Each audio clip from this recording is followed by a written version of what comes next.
Baik, selamat malam. Selamat datang di podcast kami kali ini, tempat di mana kita berbagi wawasan tentang pendidikan.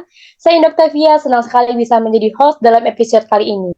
Kita akan membahas topik yang sedang hangat nih, yaitu pembelajaran berdiferensiasi. Topik ini sangat penting untuk memastikan bahwa setiap siswa dengan berbagai latar belakang dan kebutuhan yang berbeda bisa mendapatkan pengalaman belajar yang sama dan optimal.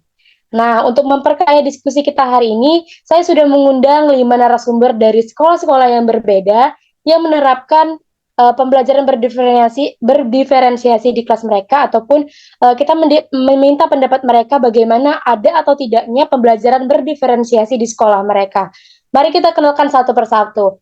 Nah, di sini ada Kak Intan dari SD 066049 Helvetia, ada Kak Nadila Fitria dari SD 067241, ada Kak Maulida dari SDN 066047, ada Kak Monika dari SDN 067978, dan Kak Darlina dari SDN 066650. Nah, selamat malam kakak-kakak semua, para narasumber. Bagaimana kabarnya?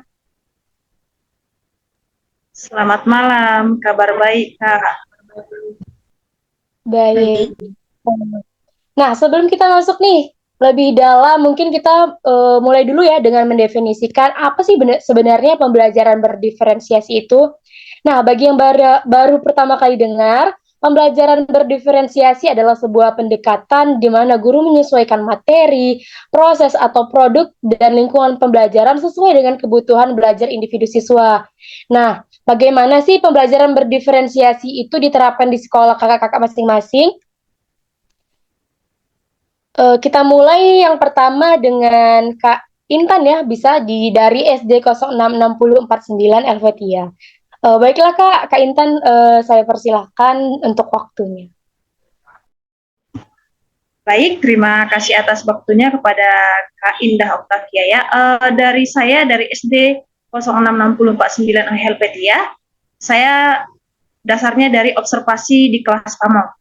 Nah, pembelajaran diferensiasi yang diterapkan oleh guru Pamong saya adalah ada 2 aspek dari 4 aspek pembelajaran diferensiasi, yaitu yang pertama adalah aspek proses. Nah, di sini guru Pamong saya menerapkan pembelajaran berdiferensiasi yaitu aspek proses, di mana saat pengelompokan peserta didik, guru terfokus untuk membimbing peserta didik yang kurang mampu dalam pemahamannya saat bekerja kelompok. Kemudian yang kedua adalah aspek lingkungan belajar. Nah, aspek lingkungan belajar adalah di mana guru Pamong saya membagi kelompok, yaitu dengan tempat duduk yang lebih variasi. Ada yang model U, kemudian ada juga model per kelompok, sehingga hanya ada 2 aspek pembelajaran diferensiasi yang diterapkan oleh guru Pamong saya dari hasil observasi, yaitu aspek proses dan juga aspek lingkungan belajar. Itu saja dari saya, Kak Indah Octavia, saya kembalikan. Baik Kak, terima kasih. Luar biasa ya sekolahnya sudah menerapkan pembelajaran berdiferensiasi. Jadi Kak, itu kan tadi ada tentang proses ya, di mana guru memberikan pemahaman yang lebih mendalam kepada siswa yang kurang mampu. Nah, untuk siswa yang sudah mampu nih Kak, atau memang benar-benar paham akan materi, gimana tuh Kak di sekolah Kakak? Apakah mereka juga tidak dibimbing atau belajar sendiri atau bagaimana Kak kira-kira? Boleh dijelaskan Kak? Baik, untuk yang sudah mampu, guru pertama-tama, guru Pamong ya, pertama-tama membimbing mereka. Tetapi karena mereka dianggap guru sudah mampu, kemudian guru berfokus kepada atau berpindah kepada peserta didik yang kurang mampu. Tetapi dalam proses itu waktunya yang berbeda. Kepada peserta didik yang sudah mampu, waktunya itu lebih sedikit. Sementara pada peserta didik yang kurang mampu, waktunya lebih lama. Karena kan peserta didik itu kurang paham, sehingga guru menjelaskan lebih lama terhadap peserta didik yang kurang mampu tadi. Begitu. Baik Kak Intan. Jadi kalau di SD 49 ternyata semua sama-sama dibimbing ya Kak, cuman perbedaannya adalah waktu. Nah, di sana apakah ada pemanfaatan tutor sebaya Kak? Ini kan ada yang mampu nih, apakah guru meminta bantuan kepada teman yang sudah paham ini untuk mengajari teman yang lainnya, atau memang gurunya yang akan benar-benar fokus sama siswa-siswa yang belum paham nih Kak? Baik, terima kasih. Ini pertanyaan yang menarik ya. Mungkin saya lupa juga tadi memberitahu ya. Oke, kalau untuk tutor sebaya ada. Karena saat guru memberikan soal kepada peserta didik, ada peserta didik yang sudah mampu, kemudian mengantarkannya kepada guru. Kemudian kan jawabannya sudah benar. Kemudian ada peserta didik yang lama dalam mengerjakan soal yang diberikan oleh guru, sehingga guru membimbing atau memberitahu kepada peserta didik yang sudah tahu tadi untuk mengajari temannya.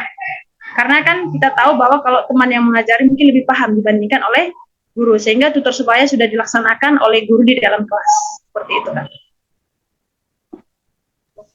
Baik Kak, sangat menarik ya, di sekolahnya udah menerapkan pembelajaran berdiferensiasi.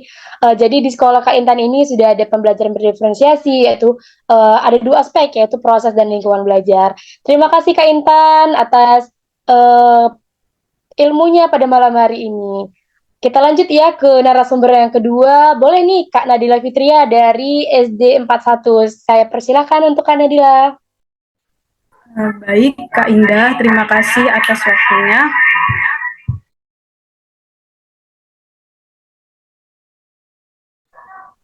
Nah, jadi di SD saya, yaitu SDN 067241, kami telah menerapkan pembelajaran berdiferensiasi. Hal ini saya lihat dari observasi pamong saya mengajar, seperti itu. Baik Kak, berarti udah ada nih ya pembelajaran berdiferensiasi di SD 41. Nah, saya ingin tanya nih lebih mendalam. Jadi kira-kira dari 4 aspek ini yang kita tahu nih ya, sebagai calon guru kita udah tahu nih 4 aspek. Kira-kira aspek apa aja yang udah diterapkan di pembelajaran berdiferensiasi di SD 41? Apakah udah mencakup 4 aspek tersebut atau masih beberapa aspek nih seperti SD 49 tadi? Boleh Kak, silakan. Nah, pada SD 067241 itu diferensiasi yang telah diterapkan yaitu diferensiasi proses. Nah, dari 4 diferensiasi tersebut, saya mengamati hanya satu, yaitu diferensiasi proses, di mana guru mengelompokkan peserta didiknya menjadi beberapa kelompok. Kemarin itu ada yang 5, ada yang 4, dan di perkelompoknya itu dimasukkan dari siswa yang berkemampuan tinggi, sedang, dan juga rendah, seperti itu. Dan yang siswa yang berkemampuan tinggi tadi itu bisa mengajarkan kepada teman-temannya yang memiliki kemampuan yang berbeda. Dengan kata lain, per kelompok itu melakukan tutor sebaya, seperti itu. Baik-baik Kak, jadi di SD 41 ini ada proses ya berdiferensiasinya, masih proses. Nah, untuk tadi kan Kak ada sebagai tutor sebaya, jadi guru itu bagaimana sih Kak? Mengapa dia bisa memilih siswa tersebut menjadi tutor? Apakah ada sesuatu yang dilihat oleh guru atau guru melakukan asesmen diagnostik terlebih dahulu? Gimana Kak Nadila, boleh dijelaskan? Oke, baik. Jadi pengelompokan siswa-siswa dalam kelompok tersebut itu dikelompokkan guru tentunya berdasarkan karakteristik dan juga kemampuan serta kebutuhan siswa-siswa tersebut. Nah, di kelompok tersebut saya melihat ada yang siswa dengan kemampuannya tinggi itu gurunya mengelompokkan mereka dengan cara melihat sistem perankingan yang tentunya itu menggunakan asesmen sumatif ya, di mana guru melihat perankingan, kemudian meletakkan siswa-siswa tersebut yang rankingnya tinggi itu di per kelompoknya itu ada beberapa orang, seperti itu. Kemudian digabungkan juga dengan siswa yang rankingnya itu menengah dan juga ranking yang paling bawah, seperti itu. Oh, jadi di SD 41 ini teman-teman ternyata gurunya menerapkan berdiferensiasi prosesnya melalui perankingan karena gurunya udah paham betul mana yang siswa yang berkemampuan cukup, lalu berkemampuan lebih dan berkemampuan rendah.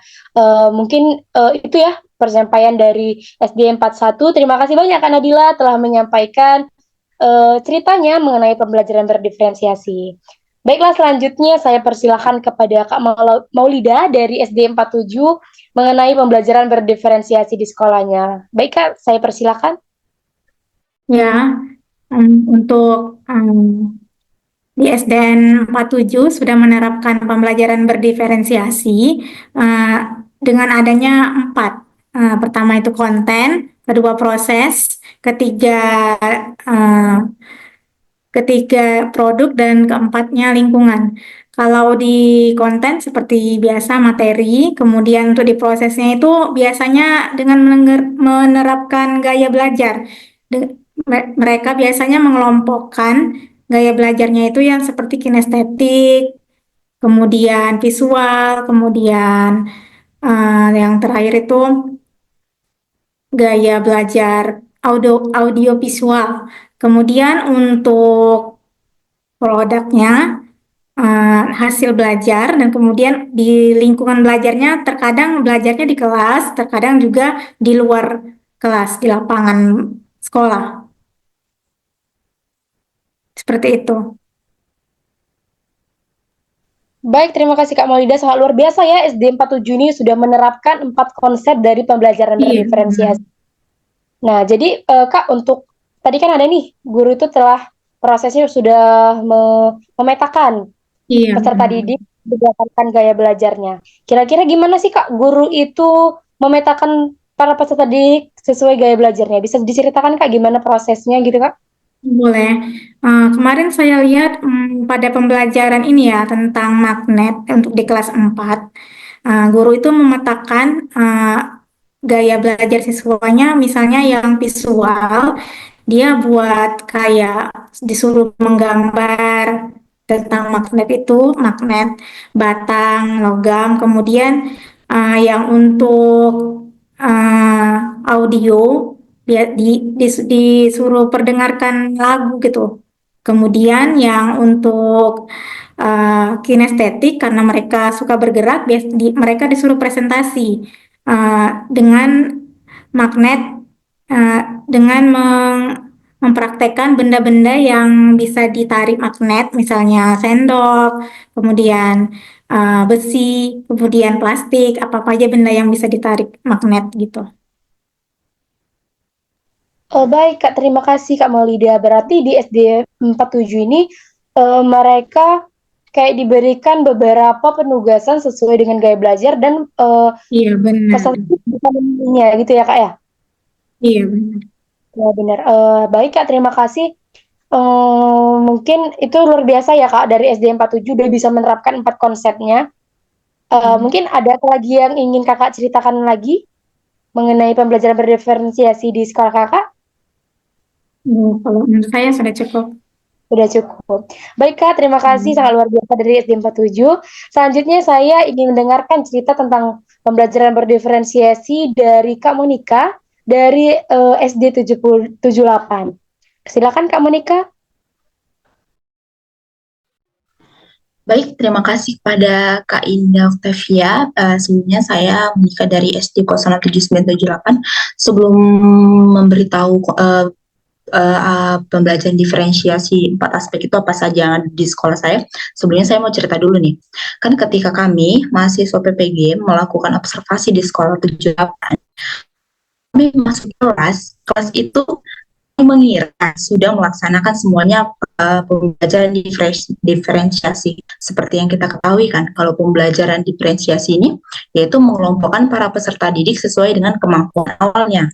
Nah, setiap kelas itu yang sudah kami observasi itu bentuk proses duduk, bentuk tempat duduknya itu sudah kelompok-kelompok. Jadi kami mengiranya ternyata sekolah ini semuanya kelasnya sudah melakukan pembelajaran diferensiasi. Namun setelah hampir 2 minggu atau 3 minggu ya, ternyata kami memang kesalahan kami tidak bertanya dulu kan, kami hanya mengasumsikan sudah terjadi pembelajaran diferensiasi di semua kelas di sekolah itu.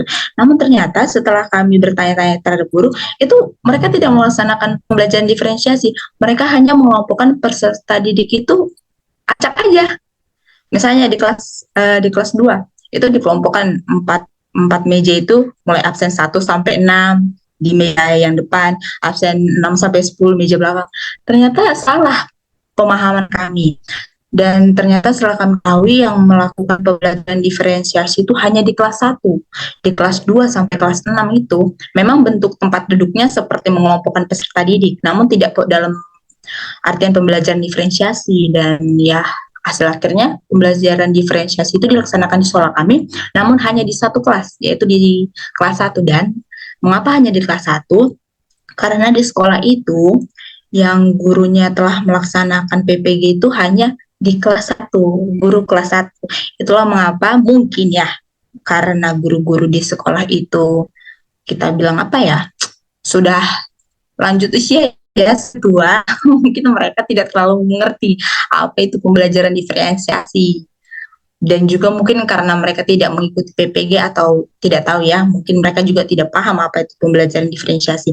Jadi yang hanya melakukan pembelajaran diferensiasi itu hanya kelas 1, dan kebetulan wali kelas 1 itu adalah ibu itu sudah pernah mengikuti PPG dalam jabatan. Seperti itu, Ibu Indah. Baik, terima kasih Kak Monica. Luar biasa ya ceritanya. Benar nih Kak, saya juga sempat salah pemahaman saat di sekolah PPL saya. Karena memang sekarang mungkin ya semua sekolah mereka menerapkan tempat duduk itu kayak berkelompok-kelompok ya Kak, benar ya kan? Benar Berkelompok-kelompok. sekali, Kak. Benar. Kami mikir juga itu adalah sebuah pembelajaran berdiferensiasi. Ternyata enggak. Itu hanya random aja kadang kan. Jadi ya mungkin yang Kakak bilang karena mungkin guru lanjut usia tidak paham ya akan pembelajaran berdiferensiasi. Hanya ada satu ya Kak di sana. Jadi benar, Kak. baik. Jadi di kelas 1 itu mereka hanya di lingkungan belajar atau tempat duduknya atau ada konten proses produknya Kak di sana? Oke, seperti yang kita ketahui ya, kalau pembelajaran diferensiasi itu ada 4 aspek penting. Nah, yang melalui pengamatan saya ya, kalau di kelas 1 itu hanya terlaksana dua aspek penting itu. Mungkin karena saya juga masih terlalu singkat ya melakukan pengamatan di kelas itu. Yang pertama yaitu diferensiasi konten dan proses. Nah, kalau diferensiasi konten itu kan seperti kita ketahui itu materinya. Guru itu dalam menyampaikan materi itu benar-benar sesuai dengan materi itu. Jadi ketika ada siswa yang belum paham mengenai materi itu, mau itu dari yang anak yang kemampuannya sudah lumayan ataupun kemampuannya yang masih kurang, itu memang memberikan pemahaman yang betul-betul apa ya kita bilang, pemahaman yang benar-benar mendalam kepada peserta didik itu. Nggak cuma sekadar memberikan materi, terus lanjut ke materi selanjutnya, enggak, benar-benar memberikan pemahaman. Jadi ketika selesai menyampaikan materi, gurunya akan bertanya, apakah ada yang belum paham? Sampai benar-benar peserta didiknya itu paham, baru melanjutkan ke materi selanjutnya. Nah, untuk diferensiasi proses, yaitu gaya belajarnya peserta didik itu, yang kayak kita ketahui ya, kalau anak kelas 1 itu kan lebih identik, lebih suka sama yang bisa dilihat, lalu mendengar. Mereka itu sebagian besar itu suka sama proses pembelajaran yang kayak belajarnya itu audio dan visual. Jadi, ketika melakukan pembelajaran, ibu itu selalu menggunakan namanya media presentasi. Jadi selalu menampilkan gambar-gambar di PowerPoint dan juga tidak lupa menjelaskannya menggunakan kata-kata. Jadi audio dan visual. Ya, melalui pengamatan saya baru 2 itu ya yang saya bisa katakan dilakukan diferensiasi konten dan produk dalam pembelajaran diferensiasi di kelas 1. Seperti itu, Kak. Baik Kak Monica, terima kasih. Luar biasa ya di SD 78 ini. Ya jadi kalau kita pikir-pikir memang di kelas 1 sulit ya, untuk jadi tutor sebaya juga sulit ya kan Kak. Jadi mungkin hanya bisa penerapan ini hanya sebatas kemampuan siswa juga sih gurunya kan. Karena kalau mau kita bilang ada produknya lagi, ada lingkungan belajar ini juga susah sih ya Kak. Kalau untuk di kelas 1 mungkin kalau yang Kak jelaskan memang udah masuk sih di pemikiran saya ataupun para pendengar lainnya, bahwasanya berdiferensiasi di kelas 1 memang gimana ya, sulit dilakukan karena memang berdiferensiasi ini jangan kan di kelas 1, di kelas-kelas tinggi juga cukup sulit ya Kak dilakukan. Mungkin itu ya dari kelas SD 78. Satu lagi nih Kak, menurut Kakak ya, tadi kan Kakak mengatakan bahwasanya di sana banyak guru-guru lanjut usia. Apakah ada suatu pemikiran ke depan dari Kak Monica mengenai gimana ya caranya memperkenalkan pembelajaran berdiferensiasi ini kepada guru-guru yang sudah lanjut usia agar mereka yang mungkin tidak bisa ikut PPG prajabatan atau dalam jabatan bisa mengetahui juga akan pembelajaran berdiferensiasi ini Kak. Oke, baiklah. Untuk itu ya, sebenarnya memang kami ada niatan ya untuk mengkomunikasikan kepada guru-guru di situ apa itu pembelajaran diferensiasi. Namun kembali lagi, kalaupun kami ingin menyampaikan hal seperti itu, cuman kan itu tergantung sama keadaan kelasnya yang mungkin kalau misalnya Bu, kami ingin memberitahukan ada lebih baik menggunakan pembelajaran diferensiasi begini-begini. Namun kalau memang dari dalam diri gurunya tidak mampu, atau mungkin aja nanti dibilang oke, mereka mengerti kan pembelajaran diferensiasi begini-begini. Tapi kalau gurunya merasa tidak mampu, kami bisa bilang apa. Cuman memang dari niatan kami sendiri memang ada niatan untuk memberitahu mengenai apa itu pembelajaran diferensiasi. Karena kalau dari kami sebelum kami juga kan sebenarnya ada guru PPG yang sudah menerapkan pembelajaran diferensiasi. Gak mungkin kan sebelumnya guru itu tidak mengkomunikasikan ke guru-guru lain untuk melaksanakan pembelajaran diferensiasi. Mungkin pasti sudah dikomunikasikan, ayo Bu, kita melakukan pembelajaran diferensiasi seperti di kelas saya. Namun ya kembali lagi ya ke masing-masing gurunya. Mungkin ada yang guru merasa tidak mampu mereka melakukan pembelajaran diferensiasi. Karena kan sebenarnya kalau melakukan pembelajaran diferensiasi ini sebenarnya memudahkan ya. Memudahkan juga, menyulitkan juga sebenarnya. Karena kadang kita fokus ke anak-anak yang kurang mampu, sementara yang mampu mau jadi berisik. Mungkin mereka merasa terbebani atau bagaimana, akhirnya tidak melaksanakan pembelajaran diferensiasi itu. Ya seperti itu sih. Baik, Kak Monika, terima kasih atas ini ya. Semoga niatan dari orang kakak selama PPL di sana bisa tercapai ya Kak, biar para guru bisa merasakan mudahnya, gimana ya bilangnya tadi seperti Kak bilang, mudah atau sulitnya itu dari pembelajaran berdiferensiasi. Semoga apa yang telah diniatkan oleh kelompok PPL SD 78 bisa tercapai. Terima kasih Kak Monika. Baik, selanjutnya kita masuk ke Kak Darlina dari SD 50. Saya persilakan Kak. Oke, terima kasih kepada Kakak Indah Octavia. Apa yang saya dapat selama PPL yang saya observasi bersama guru Pamong, yang pertama, dalam pembelajaran berdiferensiasi, hanya dua aspek yang dipakai. Yang pertama itu ada proses belajar dan lingkungan belajar. Nah, dalam proses belajar yang saya lihat itu, yang pertama itu materi. Nah, kita ambil contohnya materi rambu-rambu lalu lintas. Nah, guru tersebut sudah memberikan gambaran di papan tulis tentang lampu merah itu berhenti, kuning hati-hati, hijau itu kita harus melaju. Nah, di dalam setelah menjelaskan di papan tulis, guru tersebut juga menjelaskan melalui video pembelajaran. Jadi menurut saya itu guru tersebut sudah memberikan materi dengan gaya belajar yang berbeda. Lalu dalam pengelompokan siswa, saya pernah bertanya sama ibu, ibu memakai pembelajaran berdiferensiasi, iya, tapi ibu itu pernah mengelompokkan sebelumnya itu pembelajaran itu yang bisa, yang sedang, yang tidak mampu. Menurut ibu itu tidak pas dari ibu itu sendiri ya. Menurut ibu tidak pas. Lalu ibu itu membuat kelompok seperti dari sekolah Kak Nadila tadi, dicampur, digabung dari yang sedang, dari yang bisa. Nah, namun ada beberapa siswa yang menurut ibu itu tidak bisa untuk tutur sebaya. Jadi ada di kanan kiri, di depannya itu siswa-siswa yang ibu itu yang handle, yang benar-benar memang tidak mampu atau sangat, yang saya lihat itu sangat tidak mampu dan nakal sekali, susah diatur begitu. Jadi siswa itu dikelompokkan yang menurut ibu itu bisa diatur nanti sama temannya begitu. Tapi untuk temannya yang nggak bisa diatur itu di samping ibu itu untuk diajarinya. Nah, lalu pernah juga dalam proses belajar itu ternyata seorang guru itu kalau sudah paham karakternya siswa, kemampuannya itu penilaiannya itu berbeda-beda. Saya ambil contoh di kelas saya itu ada berkebutuhan khusus. Nah, menurut saya itu berkebutuhan khusus ini nggak terlalu ini sih, nggak terlalu parah sekali. Tapi mohon maaf, tangannya ini tuh untung begitu. Tapi menulis dengan huruf yang besar-besar begitu, tidak bisa sesuai dengan garis.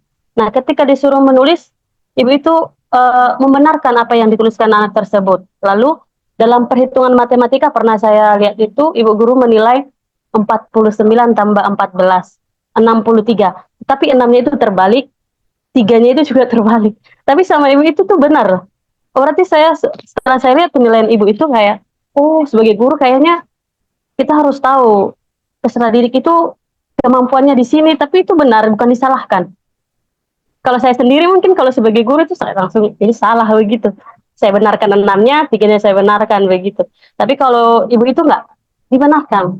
Nah, di situ saya lihat, oh sebagai guru memang harus setelah mampu memahami karakternya, mampu melihat kemampuannya sampai di mana dari cara menulis, berhitung, penilaian juga harusnya fleksibel, menyesuaikan dengan si anak tersebut begitu.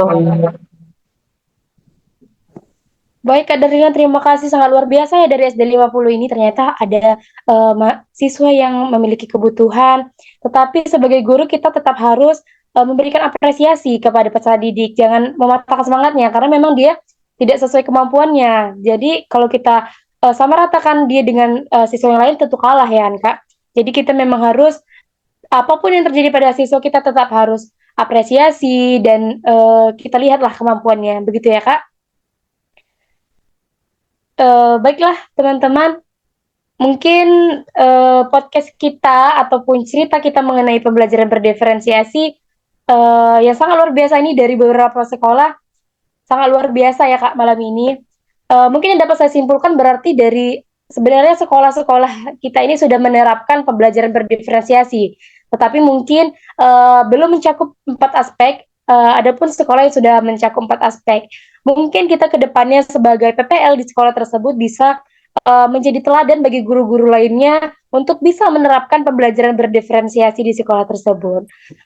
Mungkin itu saja ya yang bisa kita sampaikan dalam cerita kita malam ini. Terima kasih banyak kepada para narasumber yang sudah berbagi pengalaman yang sangat luar biasa pada malam hari ini. Dari diskusi ini kita bisa melihat bahwa pembelajaran berdiferensiasi memerlukan banyak usaha, tapi hasilnya jelas sangat positif ya kakak-kakak. Setiap siswa adalah individu unik, dan tugas kita sebagai pendidik adalah memastikan bahwa mereka mendapatkan kesempatan terbaik untuk belajar sesuai dengan kebutuhan mereka. Terima kasih para narasumber. Mungkin saya mohon maaf ya apabila ada kesalahan dalam berbicara, dan mungkin ada kesempatan-kesempatan yang belum bisa kakak-kakak sampaikan pada malam hari ini. Mungkin kita lanjut podcast selanjutnya. Terima kasih, kami ucapkan selamat malam. Selamat malam teman-teman semua. Selamat malam.